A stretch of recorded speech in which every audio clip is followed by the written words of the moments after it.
Messieurs Brunet, Neumann, bonjour. Bonjour. Est-ce que vous allez bien, messieurs? Oui. Bon, vous avez peut-être entendu le fils de Mireille Knoll, Daniel Knoll, qui était avec nous tout à l'heure à 7h10. Vous avez peut-être entendu la garde des Sceaux, Nicole Belloubet, qui était avec nous et qui, tous deux, ne comprennent pas la position du CRIF, qui ne souhaite pas la présence du Front National et de France Insoumise aux marches qui auront lieu en souvenir de Mireille Knoll. Qu'en pensez-vous? Qui commence? D'abord, on est, et Nicole Belloubet l'a dit, je crois qu'elle a raison, dans un double moment d'unité nationale. Oui. Ce matin, autour du colonel Beltrame, ce sera dans la cour des Invalides, et ce soir, avec cette marche blanche, après la mort dans des conditions absolument effroyables de Madame Knoll.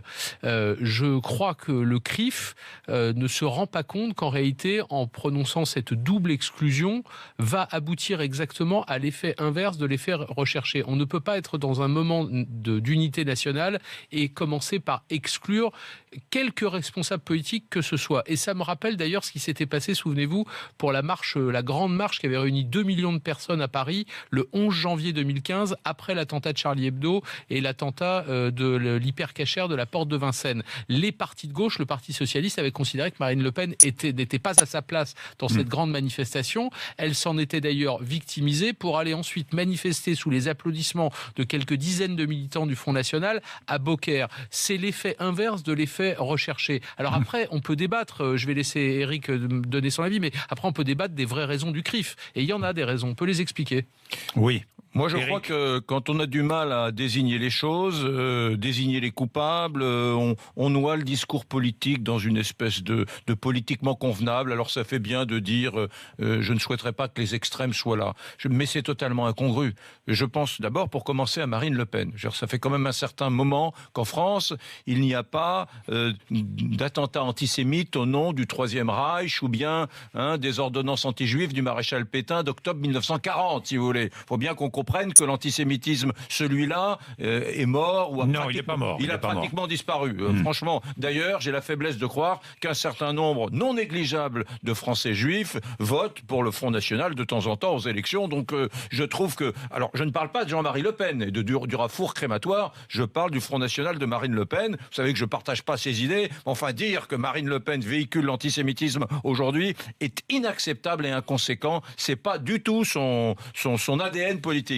Ensuite, on sait en revanche que l'islamo-gauchisme est davantage désigné en général comme une idéologie pouvant véhiculer cet antisémitisme-là. Bon, mais c'est un peu la même chose. Mélenchon, on peut pas dire que ce soit un soutien d'Israël, mais enfin, accuser Mélenchon de distiller une idéologie antisémite me semble encore une fois excessif, et je trouve que là, le CRIF a failli. Alors, deux choses pour compléter ou amender ce que dit Eric. D'abord, Eric, il existe encore dans ce pays un antisémitisme résiduel de l'extrême droite classique. Il est sans doute résiduel. Quand a-t-il tué? Attendez. Quand a-t-il tué des Juifs? Je vais aller jusqu'au bout. Il reste un antisémitisme résiduel d'extrême droite. Ça n'est pas l'antisémitisme majeur qui règne en France aujourd'hui et qui est notamment le fait de l'islamisme politique entre autres. Ça, c'est le premier point. Le deuxième point, c'est que le CRIF considère, vous pouvez considérer qu'il a tort, le CRIF considère que le Front National, sous l'égide de Marine Le Pen, n'est pas le parti dédiabolisé qu'il prétend être.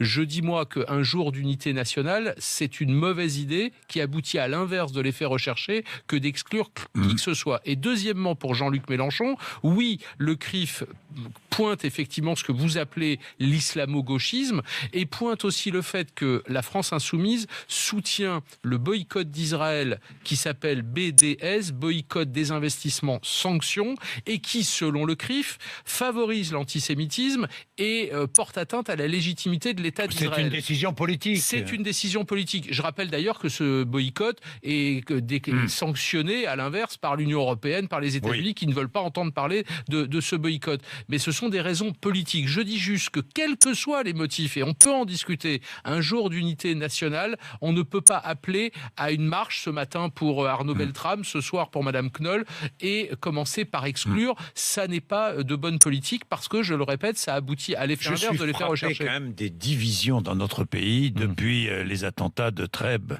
oui, ça de porte Carcassonne. un nom, ça s'appelle le communautarisme. Oui, oui. Les divisions, c'est ce que veulent les terroristes de tout poil, hein, évidemment, et les assassins de tout poil. La désunion du pays. Aujourd'hui, c'est une journée de réunion, c'est pas une journée de désunion. J'ajoute juste un mot.